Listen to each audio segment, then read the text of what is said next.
wilderness, beyond the last campfire's glow, lurks a mystery as old as the forests themselves. Welcome to Whispers of the Wood Ape, the podcast that explores all things Sasquatch. From legendary encounters to cutting-edge research, from ancient folklore to modern-day investigations, we're peeling back the layers of one of the greatest mysteries on Earth. So grab your gear, keep your eyes on the tree line, and join us as we dive into the world of the elusive wood ape. Because sometimes, the whispers in the woods are more than just the wind. Whispers of the Wood Ape, where the hunt for truth begins.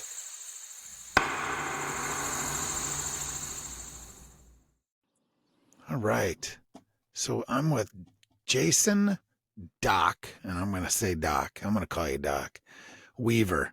Who are you and what do you do?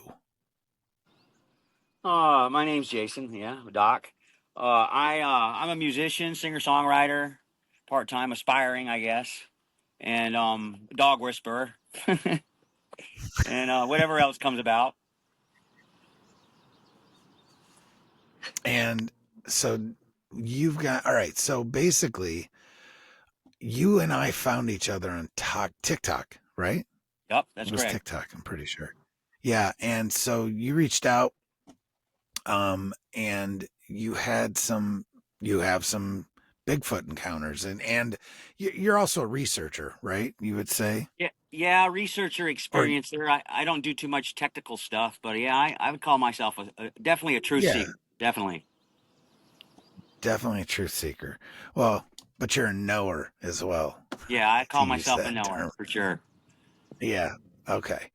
So, so I have a feeling like, and we can talk about other experiences that you've had too, besides just Bigfoot, if you'd like. But sure. The one question I ask everybody is, so what kind of got you into this whole genre of high strangeness or cryptids, whatever you want to call it, right? Yeah.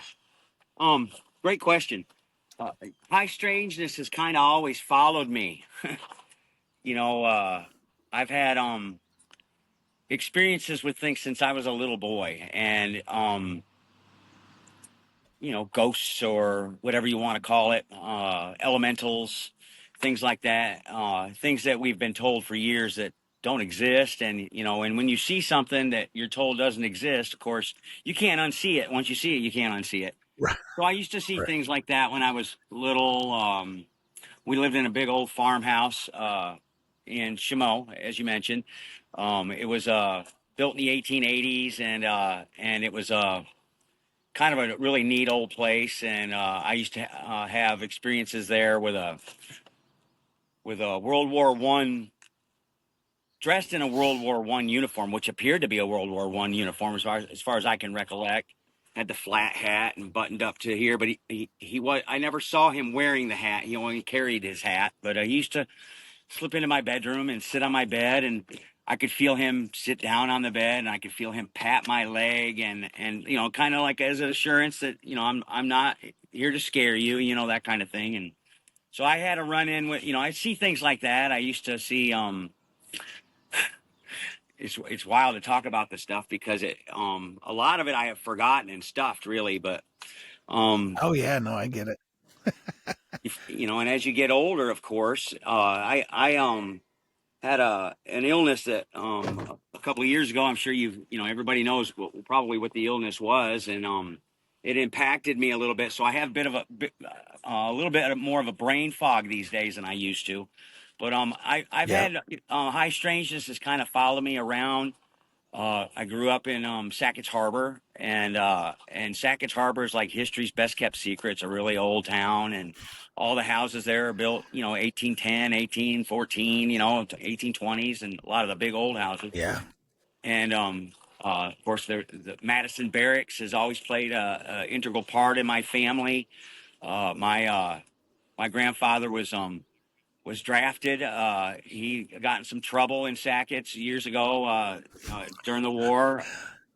He was Gramps and his brother were Canadian. They came over when they were kids, and they came over because they came from a big family, and their parents, frankly, couldn't afford to feed the two youngest ones, I believe. So they sent Gramps and one of his brothers over here. And Gramps lived with an uncle, but he was a bit of a, hellraiser, you might call it, a rebel or whatever. And he and his brother used to bootleg whiskey across the St. Lawrence into Alex Bay and Sackets. And so Wow. Yeah. Grandpa was a pirate and a scoundrel, and just kind of an awesome guy, a very a good man, but a bit of a scoundrel. And he was trapping and hunting out of season, poaching is what they call it. But he was doing it for Right. Yeah. for food. In 1943, he had 6 kids. He and my grandmother were married, and they had 6 kids, and they needed to feed the kids. So in this hustle, I call it, of trapping and poaching, he caught a guy stealing from his trap. So Gramps pulled a shotgun on him and said, drop what you have, or I'm going to drop you where you stand. And it turned out it was the game warden. So the game warden was stealing, but it was the game warden. So the game warden had Gramps charged with brandishing a firearm on a police officer, which was a felony. So he went to court after the holidays in January of '44 in Sackett's Harbor, little village court, and the judge gave him a choice of either jail or serving in the army. And Gramps reluctantly chose army, so he was drafted at 37. And so because my grandfather was drafted, my grandmother then qualified for off-post housing, so she lived in the house right across the street from the Madison barracks, because it was active barracks at that point. And Yeah. so Sackett's is kind of history's, my own personal family history's. My family's very rooted there in Sackett since the 1800s.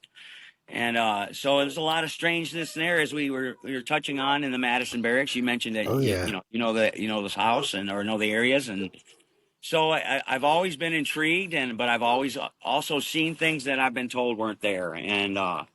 So that's kind of where the high strangeness started. And I've ended up, my dad's health got bad when I was around 4 years old, and we moved to Sackett's from Chameau, and we bought my mother's parents' farm, and it wasn't a working dairy like the one that we lived on, but it was more of a hobby farm.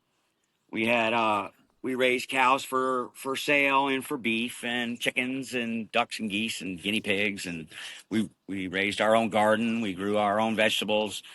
I don't think I ate store bread from the store until I was probably 10 years old, maybe. My mom baked at home. It was a very, very like Walton's, very Walton-esque how I grew up, Yeah. home cooking. And Yeah. I had both grandmothers that lived next door to me. I had one grandmother on one side, one grandma on the other side, actually, which is very unusual. And but I was the youngest in my family, and so when we moved to the farm, my brother and my sister did chores, but I was more of a, I hauled buckets and things like that, what little kids do on the farm. But mainly I played by myself, and I ventured into the woods. I was an avid Davy Crockett player, and Cowboys and Indians and Army and all that. And I had cousins that I could play with, but I didn't have many around me at that point that lived near me. Although I grew up with cousins that did live next door. We lived on a dead end road, and it was mostly family back then. And so it was, I equate my life to Johnny Cash's Country Boy. I grew up, fishing, and I had to fix fence and that kind of stuff. But when work was done, I had a lot of playtime, and I had to learn to entertain myself, because I was a few years younger than my older brother and sister. I think 6 years younger than my brother and 5 years younger than my sister. And so I played in the woods a lot. And then around the very early 80s, I want to say 1980 or 81, I get the years kind of mixed up, but we had about a dozen cows, and we had about 4 or 5 of them had gotten out of the pasture, and they had wandered into the woods. So we had to go out into the woods and gather them back up and bring them back up to the barn and put them in the other pasture where the fence, because they had busted the fence down. And Yeah. so we gathered the cows. We had one that we couldn't find. So my brother and one of his buddies, my brother had two of his friends and I had two of my friends, and all of us went down into the woods and proceeded to look for this cow. And my brother and one of his buddies went into a part of the woods that we would normally go into. It was a little bit thicker and that kind of stuff. It's a very wooded area back down there. And so while they were gone, a couple of us found the missing cow that they went looking for. So we used to take baling twine down there with us off hay bales, and we'd make little halters out of them and put them around the cow's head and, take them up to the barn. And so that's what ended up happening. So myself and one of my brother's other buddies, he was actually a brother of the guy that my brother had gone in the woods with. We waited for my brother and his brother to come back. Well, while we were sitting there waiting, I don't remember how much time went by, but we heard this racket and we could see the two running through the woods and knocking trees down and, and running to beat the band. And growing up, my nickname was Charlie.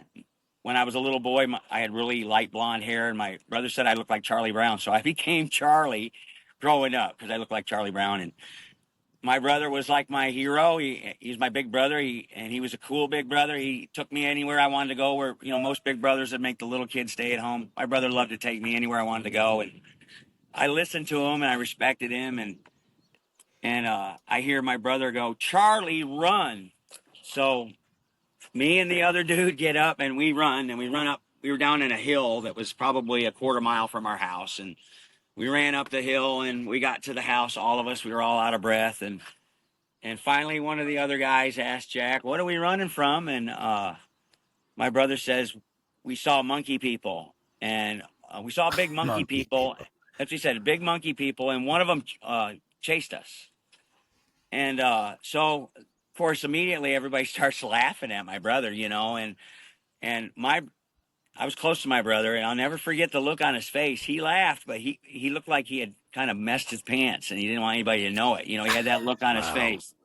And I lost my brother last summer. I lost him last summer, but my brother would never talk about such subjects. So he wasn't one we could talk about really about it. But so we had that happen, and we had some weirdness happening. I don't remember if it was before or after the cows got out, but something took a goose out of one of my goose pens, and we found it up in a notch of a tree, and the head had been ripped off, and the breast part had been eaten on, whatever. And my parents said it was probably probably a hawk did that, and there's no way a hawk could take a live goose in the tree. I don't care what you say. Geese are mean.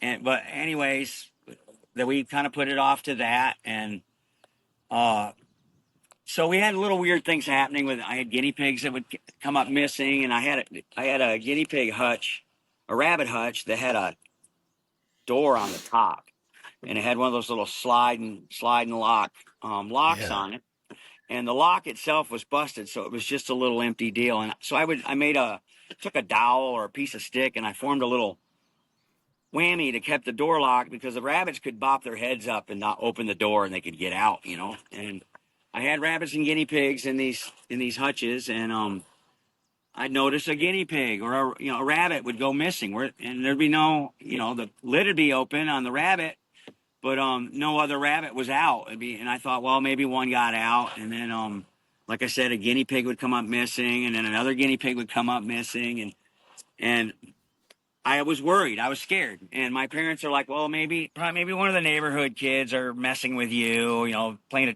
a joke on it.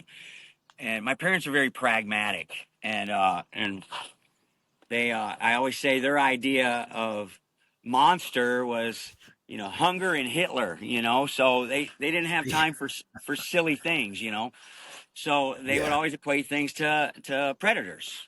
Coyotes, a coyote got it, or coy dogs. We had a lot of coyote wolf hybrid dogs that lived down in the woods. So, we call them coy dogs.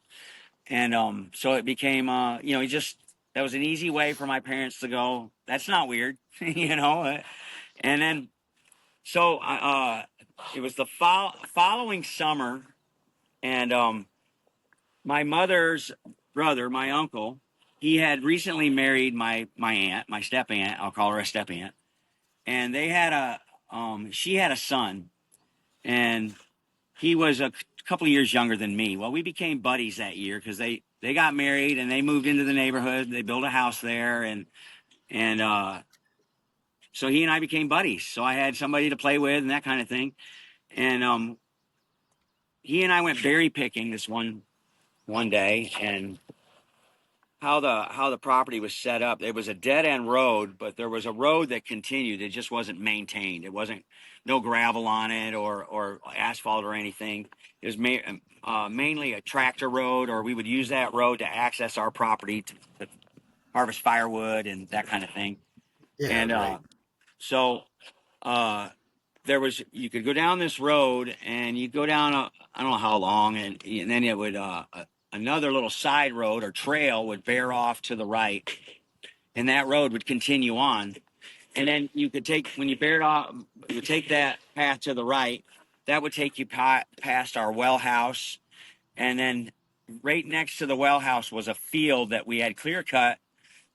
A farmer would grow hay there, and and bale hay out of the property, but it was a big meadow that was edged by all woods, and my grandfather had planted blackberries and raspberries there. So we had a great big huge blackberry thicket that was, 80 feet long. It was big, and it would cove out, it would grow out, and it would go in like this. And there's just big berries that were bigger than my thumb. I was a little kid, but they were the long berries, and Yep. the raspberries there. But I mentioned the well house because we had power ran to the well house, so we had power lines that ran down from our house, power poles, I should say, that we made ourselves, and then we ran power line down to and it was off the ground, probably 11 feet or so, and we had a clear cut through the woods that would come out just before the mouth of this meadow that we would go in. So we go into the meadow, and but normally we would take the tractor road, but this time we took this clear cut trail, and it was just easier. And I mentioned this because what ends up happening, and later on in my story, it's the only thing I've really looked at this and speculated about this, what happened to me, and I've analyzed it over and over as much as I remember in my head. But so, anyways, we get into this meadow, and we're picking berries, and we have those parquet margarine bowls, butter bowls, and my mom Yeah. would give us those so the blackberries wouldn't stain her good dishes, or that kind of thing. Yeah. And we decide we're going to have a berry picking contest, which who could fill their bucket the fastest. And have you ever blackberry picked? Oh yeah. Okay, so Yeah. We they got used to. briars, Yeah. and thorns, and Oh yeah. stuff. And they stick to everything, and Yep, yep. yeah, it can So be painful. it can be. You got to be strategic when you're picking. Yeah. So we decided to have this contest, and we're picking along, and when you're looking at you see the little clusters of berries, you'll look at it'll be a cluster of 8 berries, but you'll know in your head, you'll say, oh, there's 4 good ones there, and you just reach your hand in there and you pull down on them, and if they're ripe, they fall in your hand, and you Yeah. feel, okay, I got those, but your eye in the next cluster, because you're having a contest, you're trying to get the berries, where you're going, because as you said, you got to be strategic when you're picking through these thorns. So that's what we're doing, and we're picking and eating, and it's 2 in the mouth, 1 in the bowl, 2 in the mouth, that kind of thing. And how it was I was picking on this one outcropping, and then it kind of cut inward, and then it cut back outward, and my cousin Jerry is picking on that outward thicket to my left, and we're picking along, and I don't know how long. Again, I was a kid, so I don't remember how much time had panned or passed by, and I started hearing Jerry whimpering, and my cousin, and he's doing, if you can imagine a little kid, scared, welled up with tears in his eyes, going, I want to go home, I want to go home, I want to go home. And I'm looking at him going, what's wrong with this kid? I'm getting teary because I can imagine, I still imagine him. Yeah. And so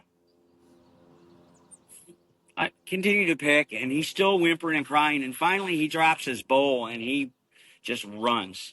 He runs past me, gets to the trail, not the one we took home, but the other one. Or, I mean, we took down, but the other one, and he hightailed it home, and I didn't know why. And I was like, weird kid, whatever. More berries for me. I don't care. Right, Because yeah. I'm fully and 100% comfortable where I'm at. I'm in my, I mean, Because I've played these he was like what, 9 and you're what, 11 10 ish? or 11. Yeah, Oh yeah. yeah, okay. Yeah, I don't remember honestly, I don't remember. What time is berry picking season up there for blackberries? Is that July? Yeah, I'd say July is when it really starts getting good, you know. Yeah. They go earlier here in Georgia, but Yeah, maybe so yeah, way earlier. Maybe yeah, July, August. August. Yeah, well, you can pick almost sometimes all the way to the end of August, but yeah, so Right. July, end of July-ish. Yeah. Well, I think I was around 10 or 11. My birthday's in September, so I'm 10, and Okay, he was a couple years younger than me, so he's 8, 9. So but he little either way. yeah, just a little kid, yeah, and he was if you get Jerry's not with us anymore, but he had like the Coke bottle glasses, real thick glasses, Yeah, and he had blonde, curly, wild hair. And he was, I mean, Jerry was cool, but Jerry was a big boaster and big, he talked about yeah, having a black belt when he was in the 3rd grade and, stuff like that, yeah, and yeah. so anyways, Jerry took off. So I was like, what a weird kid. And, we were friends for a while at this point. And so I went ahead and started picking the berries again. And as I'm picking, again, some time passes. I'm not really sure how long, 15 to 30 minutes, maybe. I'm not really sure. It wasn't very long. And I hear this loud whistle coming from the right where Jerry had run. When he ran off the area that he had ran off to, and it was a really loud, really loud. And I looked and stopped picking, and kind of went, knock it off, Jerry, or I know that's you, or something like that. Just continue to pick berries. And I'm working my way around this outcropping. And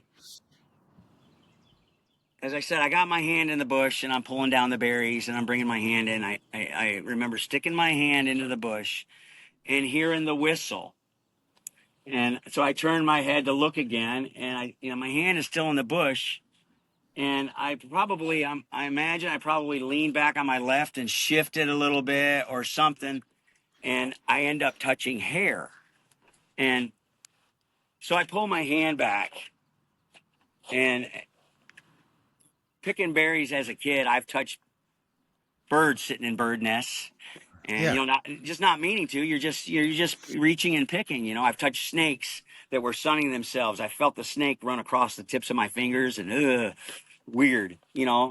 But I had never touched hair, so I immediately step back and I start looking, and I'm leaning to my left, and I see this dark figure sitting there, and I can't discern what it is, Bennett. I see yeah, it's just dark, and I'm going, what is that?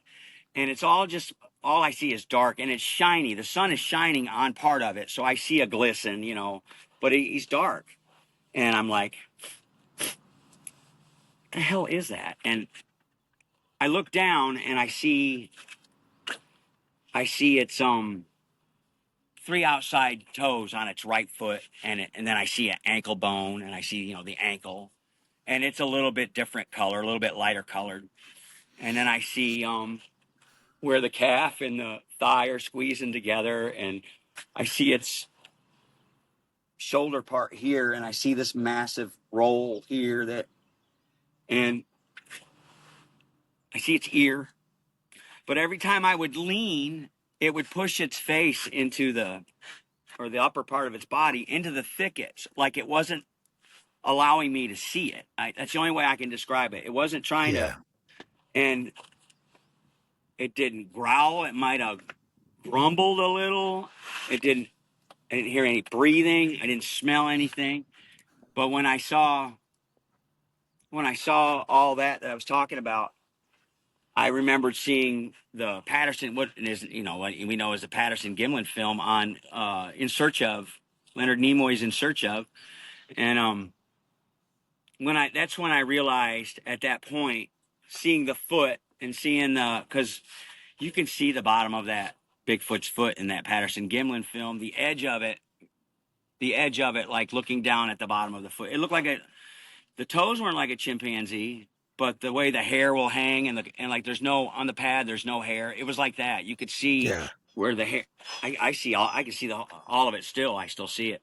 Yeah, like a And super light color, probably. yeah, it was, I don't know, its skin under its upper body was like I always say a gray colored, a light colored, Yeah. gray colored, but his foot was not that color. It was different. It was totally different. It was like brown or like tan, you know, it was just a different color. So when I see that foot and I see all that, and I immediately freeze. All the air leaves my body. I can't make a noise. I'm just like Yeah, that, you I know, like in a can dream imagine. when you have a dream and you're trying to scream and you can't make a noise. That's what it was like. I wet my pants and I shook and I couldn't move. And it was I don't know how long I sat there, not real long, but long enough. And I finally I guess my fight or flight kicked in and I dropped my bowl and I ran home. And I told my folks. I told my mother. My dad was at work. I told my mother. My mom's like, "You didn't see that." And I said, "I saw a monster. I saw a Bigfoot."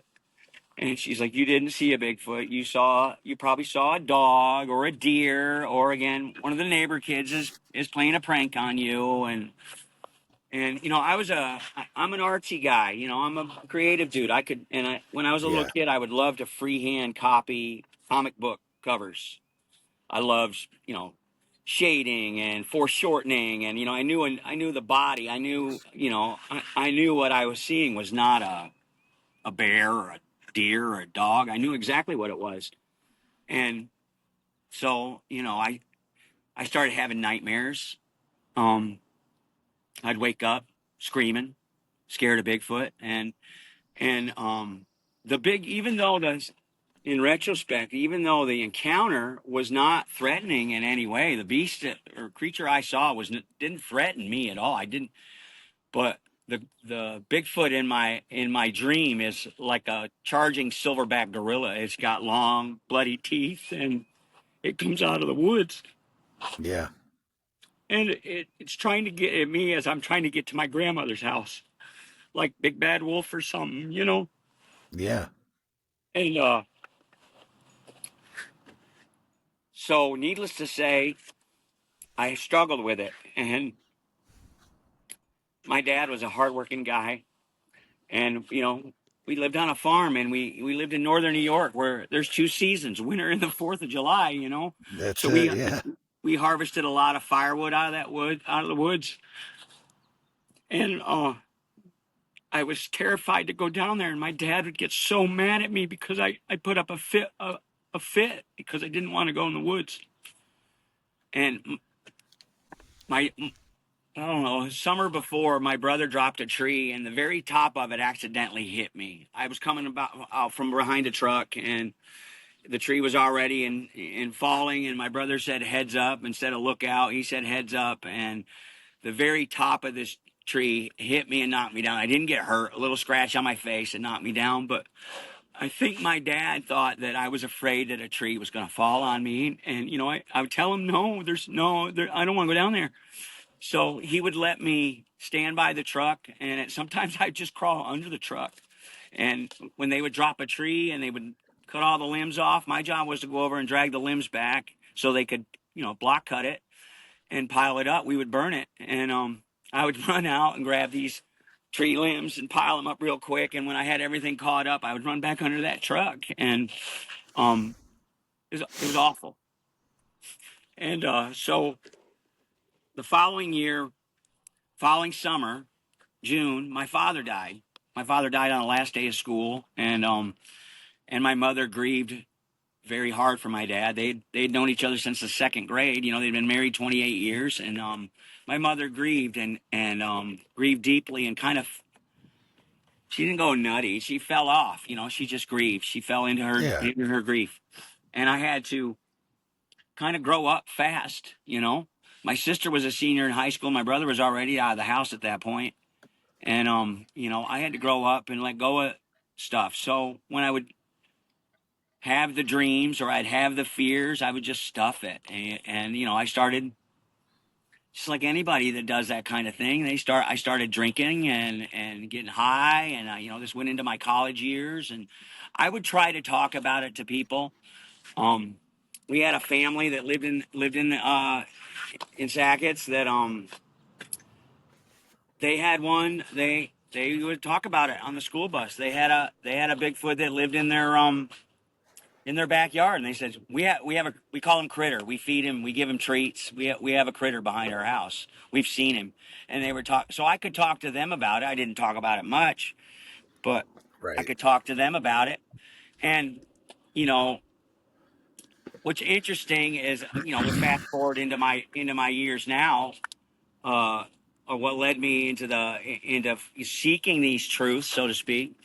We're going to fast forward to 2009 and 2008, 2009, and my youngest son was 5, 3 or well, let's see, 9. Yeah, I think he was 5, and we were active in our church, and he was part of a church program. I don't remember if it was Easter or VBS, or I don't remember exactly what it was, but we were sitting in the sanctuary of this church, and I was in the very last pew, and he was practicing on their little stage up there, and there was 2 old guys behind me having a conversation, and one of them was a retired park employee, and he's one of these welcome center guys, and they were just having chit chat, and one of the guys said, "Hey, did you hear someone said they saw a Bigfoot up at Indian Boundary Campground?" And this was in East Tennessee, when I lived in East Tennessee. And I couldn't help but overhear it. I wasn't listening, but I couldn't help but overhear him say that. And Yeah. it did something to my psyche, and I started having these nightmares again.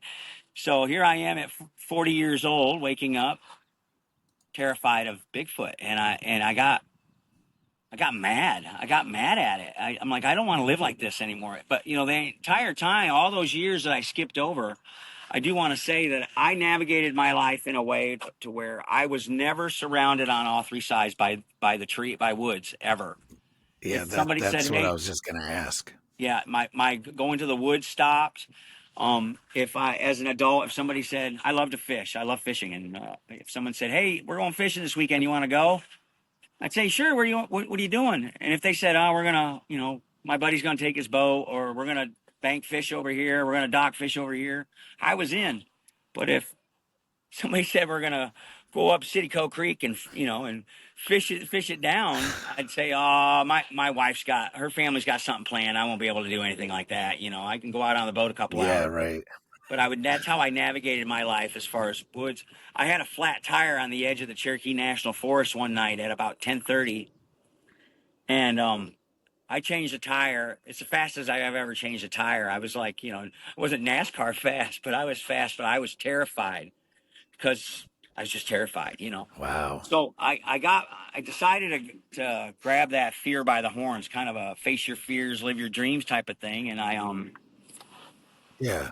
my ex-wife and I were in intense couples therapy, and when I say intense, I mean like she would go one day individually, I would go one day to the same counselor individually, and then we would go. And we did this every week. And on one of my individual sessions, I had one of these Bigfoot related nightmares, and they stick with you for a couple of days. When I have them, the trauma or whatever it is, it stays with me physically. I don't know how to describe it, but it stays with me. And I Yeah.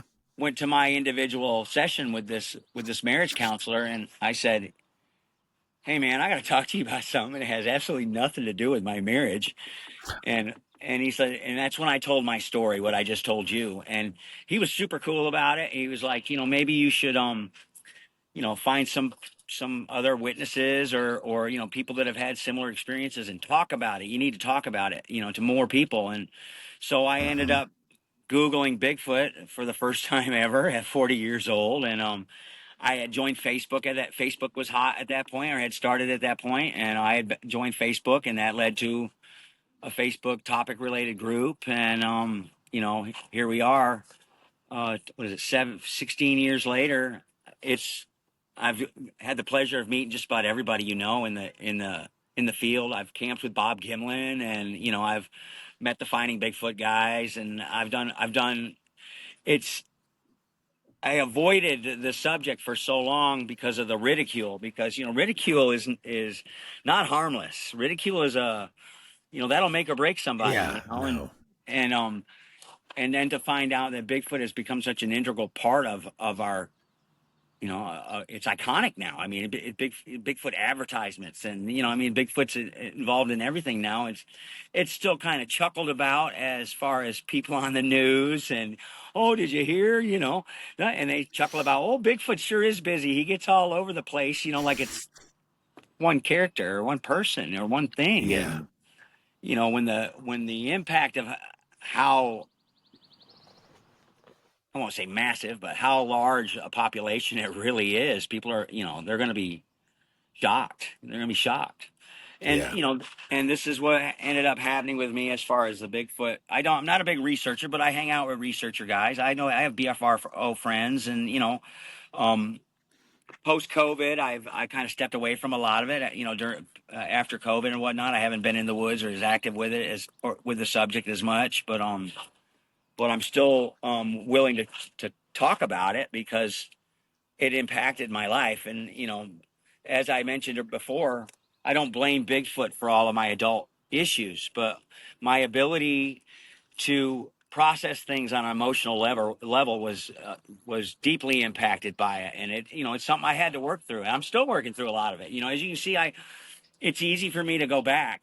It's so easy to go back because, especially the emotional Yeah. tie I have. My cousin struggled his whole life. And I don't know. I mean, he had more struggles than I did, but he struggled with chemical dependency and, that kind of thing. And I don't know how this impacted him. I know how it impacted me. I don't know. We talked about it when we were teenagers. We used to sneak off in the woods on our ATCs and smoke cigarettes and that kind of thing. But Right. we talked about it one time, and he basically said, not so many words, I don't want to talk about it anymore. I don't want to. But and as I said, Jerry had his struggles as an adult, and we lost him a few years ago as a result of his struggles. But I empathize very deeply with people that have had. I've had people make fun of me and say, "That's all that happened, and you were traumatized." Man, if that happened to me, I'd be the coolest thing. Dude, you have no idea what would happen if you saw one of these. It's like discovering Yeah, King right, Kong lived in your exactly. backyard. When you're a little kid, it is King Kong, man. It is King Kong. And, this creature it was big. It wasn't like, massive, like, what I'm saying? It wasn't, but it was big. I would say if it stood up, it would be at least 8 foot tall and built like a Kimalajuan. I mean, it was slender, strong, Yeah. slender arms, but it was big. And just the shoulder muscles and stuff. I know they spend time in trees. They spend a lot more time in trees than people think they do because they have climbing bodies. They have climbers' bodies. Their upper body is just, and I just Yeah. know this from the short glimpse that I had, that how big and how muscular these things are. And the hair felt like horse mane, is how I describe it. Felt like horse mane. It wasn't greasy, didn't smell. I didn't smell my hands. Clearly, I was too terrified to smell my hands. I was hoping not to mess my pants, Yeah. is what I was doing. But it but yeah, I had no other sensory. I didn't. I heard the whistle, I saw it, I touched it, and I heard it, but I didn't smell it or anything like that. But it was enough So let me to. ask you, do you think the whistle was from a different one? I do. I think it was trying to get my attention. I think what happened when Jerry and I snuck down through that clear cut for the power poles, I think we snuck up on it. And because there's really no way for him to get out of there it was a thick berry thicket. You Oh know, yeah, right. he was trapped, and I think he knew if he popped out between us, we would see it. And Jerry caught a glimpse, and you know, but I'm certain. And the thing is that they're still there, or they were. I went down there for the first time in 2012. I went back to the spot I had my encounter at for the first time since 2012. Mm, I'm sorry, first time since 1982 or what it was, 2012. yeah. And my brother lived on the same property, and his son is living on the property. And his son got a hold of me in 2017 and sent a picture of my brother had built a sidewalk that led from his front porch to his driveway, you know, flat rocks, and something had pulled out a small cedar tree and had tied the root ball to one cedar tree he had on one side of his sidewalk, and the other like a gate. And it was just bizarre. And my nephew took a picture of it and sent it to me. I don't have the picture, unfortunately, but he's like, "Do Bigfoot do stuff like this?" And I'm like, "Well, they've been known to mess with trees and stuff like that too, you know." And Yeah. so I Crazy know stuff. they're still there, and you know, I'm certain that they've known me my entire life. That's how I feel about it. I think it's a clan that's been there for eons. They've watched us all grow. It's family lands. My grandparents bought it in the early '50s, and it was 100 acres. I mean, it was huge. You know, mostly woods, but you Yeah. know how it is up there in the North Country. It's you know, there's a lot Yeah, of for dairy sure. farms and stuff. But this neck of woods that was behind my house, it went on for like 3 to 5 miles. It was, you know, just a straight shot of woods, and it was thick with, Yep. you know, hot with you know, freshwater springs and deer, and you know, it was a Bigfoot mecca, as I have described it in the past. So I'm certain there's a clan back down there, and I don't believe they're a wood ape. I know there's a science versus woo woo, but I believe that they are a humanoid, a species of human. Now they do things. There's some other things that are unexplainable that I can't wrap my head around. I've had encounters, you know, in my adult life. I've had some strange things happen in notable hotbed in Georgia that I can't explain. I've been what do they call it when you get hit with infrasound? What do they call that? Oh, zapped. Zapped. Zapped. Yeah, zapped. That's the word. I've been zapped with something. I had Gregorian monks chanting in my head when it hit, and I shook so hard that my teeth had chipped, and I had felt like I had been eating sand. I had grit in my mouth from vibrating so badly, being caught in a zap. Now, whether or not that was infrasound, I don't know, but I know I had some kind of mind Mm, speak or whatnot in my head. It was very bizarre. I can't explain it. But you know, I've talked to other people that have had. They say they've had encounters with infrasound. They say it sounds like you got zapped with infrasound, but something happened because it changed me in a way where like my empathic abilities, my empathic senses have gone through the roof, man.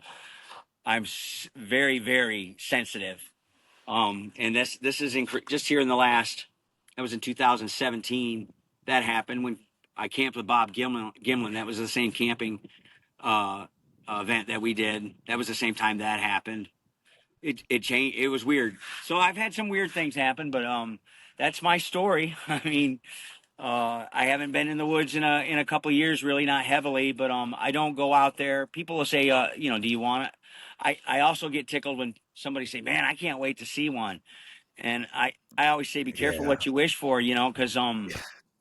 you don't know how you're going to react. And I'm still, when I go on my camp outs and stuff, I'm still terrified, but Yeah. I I face it, you know, and the people I camp with, I have a really tight knit group of us that there's some Yep. people I'm not going to mention their names now, but they're people that everybody knows Yeah. that I camp with, and they know where I am with it. Sometimes I don't go out in the woods. We do night walks, you know, when it's a full Yep. moon, we do night For walks sure. on these trails, and we've seen eye shine and all sorts of wildness, you know, but sometimes I don't go. There's times where I'm like, I'm Yeah, not no. going today. Sometimes, yeah, like I've been the guy that's volunteered to like stay back at camp with, another person or two instead of going walking through.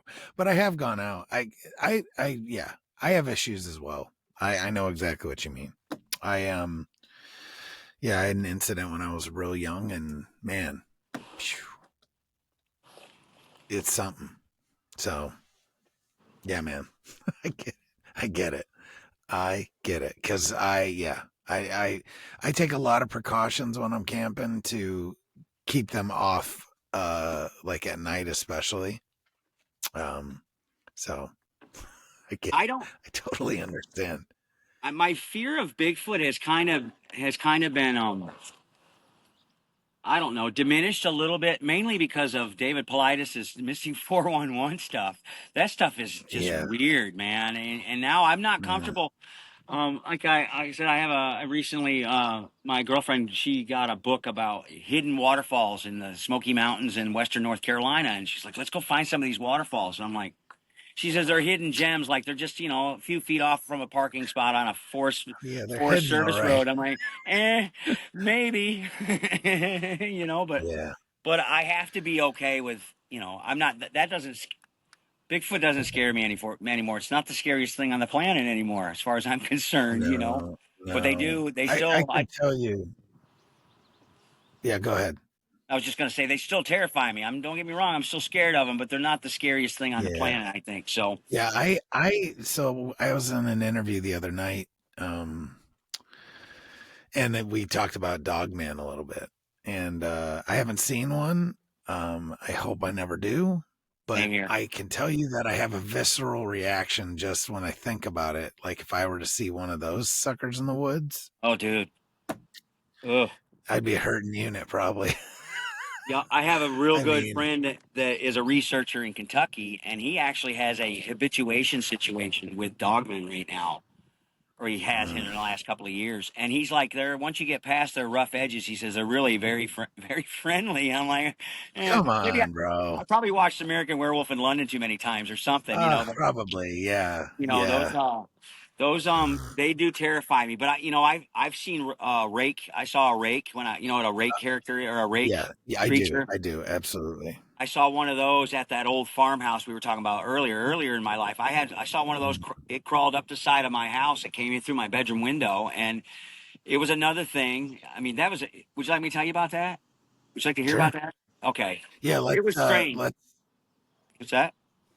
yeah. I was just going to say, let's tell that story. Yeah, it's very interesting. It was the summertime, and the window, we didn't have AC in this house. It was an old farmhouse, and we didn't have AC, and you really don't need it in northern New York, really. And so my mom would just open up the bedroom windows, and you'd get your share of moths and stuff like that, but nothing serious. And we had asphalt shingles on the side of our house, that blue or green colored asphalt shingle, and I can remember this thing, hearing it scraping, coming up the side of the house, and I remember its arms coming over the windowsill, and it had real elongated fingers and just real thin forearms. And I remember it lifting up and making a sound like it was grunting to come up, whoa, like that. And it sat on my bedroom floor and just looked at me. And it had big almond-shaped dark eyes, not like a gray, but sort of like a gray. I think like Spider-Man, kind of like Spider-Man's eyes, sort of like that. Yeah. Yep. Small slit of a mouth, maybe a little bump of a nose, maybe. And it started to change. It kind of like pixelated and changed, and it turned into a clown. And then it pixelated again. It did this like in a span of like 10, 15 seconds. It just shifted to these different things. Shifted from a clown to Mickey Mouse to cartoon Fred Flintstone. And the cartoon Fred Flintstone was terrifying. It had just black eyes. The eyes never changed. They still stayed black, staring at me.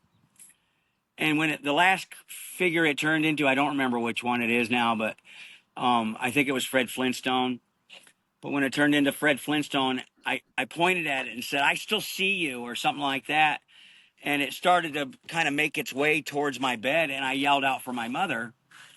And my mother came into my room, and I'm like, monster, monster. And again, she's like, oh, you've had a bad dream. And I was a very alert child. I knew I was not sleeping, but this is how my folks would handle things like that. But that was a strange incident to happen.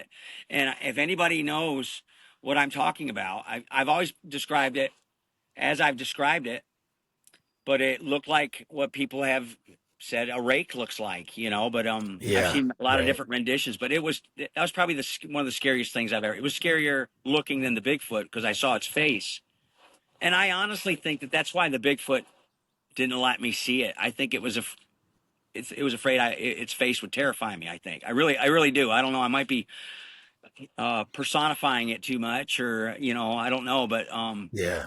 it's an intelligent, they're intelligent creatures, whatever they are. There's a higher intelligence there. It's not a primate. It's not a primate. So Yeah. what it is, I don't know. I don't know. Will we ever know? I don't know. Yeah, I don't know. I don't know either. Do you, do you know there used to be a researcher out there named Leonard Dan? Do you know who Leonard Dan is? The name sounds familiar. He's I don't mean any disrespect, but I don't know which First Nations tribe he's a member of. I want to say either Navajo or Hopi, but he was he's elderly. I don't even know if I hope he's still alive. I don't know if he is, but he used to research in the Four Corners area of the United States, Arizona, Utah, New Mexico, and Colorado. I think they all have the Four Corners area out there. And he used Hmm. to research with a very well-known researcher named J.C. Johnson. I don't know if you remember J.C. Johnson, but he was like the Indiana Jones of the cryptid world. Everybody knew J.C. But he was actually Leonard Dan was J.C.'s father-in-law. And when I was struggling at the very beginning of this truth seeking, when I had the whole incident where I talked about it with the therapist and all of that, Leonard Dan was one of the guys that I had befriended on Facebook, and he said something to me that has always stuck to me. He said, "Jason," he said, "Bigfoot, UFOs, aliens, paranormal, they're all part of man's great truth." And basically, what he's telling me is that we all should be choosing to seek the truth of our origin, and some choose to, some don't, and it's just like you're either awake or you're not, I guess, and Yeah. so Bigfoot is a great connector. Bigfoot has put me in touch with a lot of cool people. I've met everybody Travis Walton and Bob Gimlin and all the Bigfoot, finding Bigfoot. I've met all of these people, and it's I got an interesting thing happened to me a couple of years ago. A few years ago, I was became friends with a woman, and her name was Angelia Shear, and she's from Nashville, and she had Paris Shear Paranormal television and radio programs, and she was the Tennessee State Director for MUFON. Are you familiar with MUFON? Okay. Yep. And she invited me to a dinner party. She had heard about my encounters, and she had heard me on a podcast state that do I think there's any correlation between Bigfoot and UFO sightings or UFO activity? And I know there is. There is a correlation, and so I've always said yes, there is. And she heard me say that because not many people say that. And she invited me to a dinner party at her house in Brentwood, Tennessee, south of Nashville.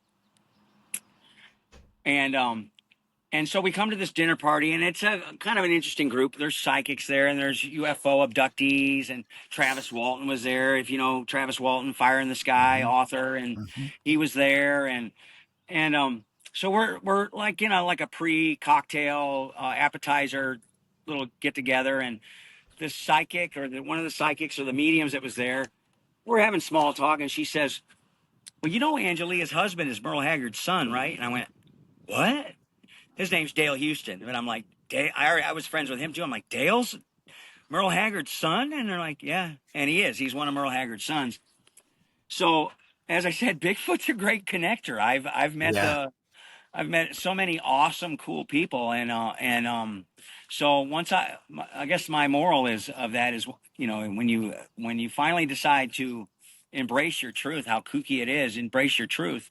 For me, my life just sort of came, just kind of synchronized. It just be everything. I've had some rough periods. COVID was not easy, and I've had some rough times, but if it weren't for Bigfoot, I probably wouldn't have the connections I do as far as friends and that kind of thing. And Yeah. I've turned my encounter into a blessing. I've embraced it, and it's become a gift to me. And I never thought I'd ever get to that point. And you know what I mean? I Because do. it terrified me for so many years. if you had told me 20 years ago I'd be going camping with Bob Gimlin, I'd be like, who's that? You know, and Yeah. now, you know, it's wild. It's just you know, and it's you know, I embrace it, and you know, I am For who sure. I am, and it is what it is. It's my truth, and you know, whatever. I don't care what people think anymore. If they think I'm crazier than a shithouse rat, that's fine, whatever, you know. But I know I have Yeah. I did a beer commercial a few years ago. There's a local brewery or a brewery location in Atlanta called New Realm Brewing, and I have a I have a commercial. Did I share that with you Yeah. when we talked initially? I've seen it. Yep. Yeah, and where I'm up on a big bar stool, and Yeah. yeah. You, Um, you poured some around like a Yeah, track. yeah, Yeah. yeah. You Yeah. know, Yeah.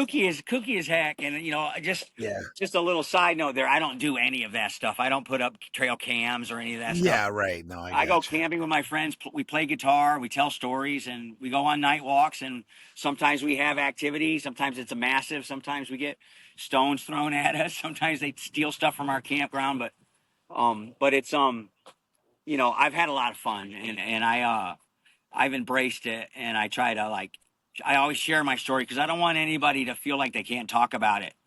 I know I probably would have gone a lot better in life had I had a little bit more uh, people to relate to. You know, now you know Yeah. in this No, it's internet age, different. and you know, Sackett's Harbor, as I mentioned, it has its little niche in Bigfoot history too. I found this out over the last few years that the very first wild man encounter ever reported in a U.S. newspaper was printed in the Sackett's Harbor newspaper in 1818, I think, and it was about a farmer who's had impeccable honesty. He was known for his impeccable honesty. Had an encounter with a wild man on his property. That you know, Bigfoot's kind of a relatively new term. They always called them wild men back in the day, but he Yeah. had a run in with a wild man on his farm in Ellisburg, if you remember where Ellisburg is. Yeah.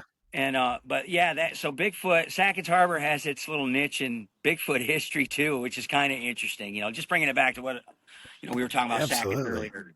It's kind of interesting. Yeah. So, um, do you have any like play? I mean, we're doing this interview, obviously, and you've done Yeah. interviews in the past, but do you have anything that you like social media? Like, if people want to get in touch with you, where can they find you?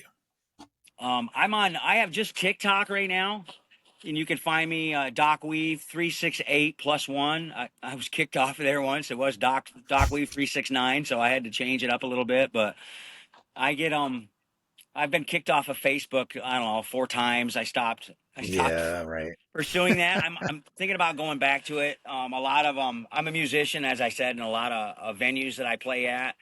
They post and advertise on Facebook, so I like to get my name out Gotcha. that way, and I'm real organic when it comes to my gigs.